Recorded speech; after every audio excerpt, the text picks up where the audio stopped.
The appearance of your online store sets the tone for your business and your brand when your customers are shopping with you. The same goes for your marketing efforts online and on social media. That's why you need to get good at making those images stand out and telling visual stories that engage your customers. And that's what we're going to talk about right now. I'm Netta, this is Emily. Let's get rolling. The first step is choosing a visual style. Find an interesting way to photograph your subjects and stick with it.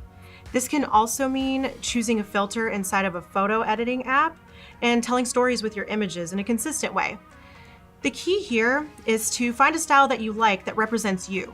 A good tip for identifying your own visual style is to take a look at your Instagram feed over time. Are you taking the same pictures over and over using the same colors with the same filters, or are they completely random? Step 2 is to use proper composition. It's the way you assemble elements in your photos. The key here is to draw your customer's eye to your subject.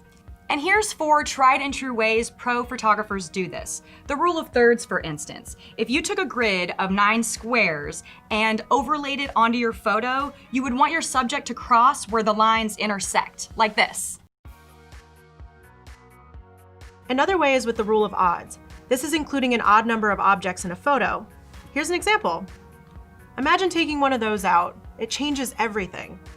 You can use negative space. By keeping the space around your subject simple and decluttered, you eliminate distractions and allow your subject to be the focus. Lastly, there's centered composition.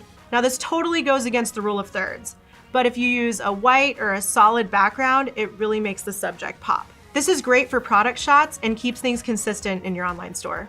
Step 3, adjust your white balance. Most photo apps have this ability. The key is to just make sure that a sample of white in your photo shows up as true white. Sometimes weird lighting can make whites come out blue or yellow.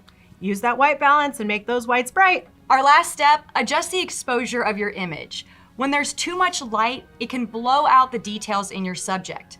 But if it's underexposed, then you could lose the bright colors in your shot. The best time to do this is before you take your photo. Most camera phones allow you to do this by pressing your finger on the subject to expose it initially, and then adjusting it to expose it more or less.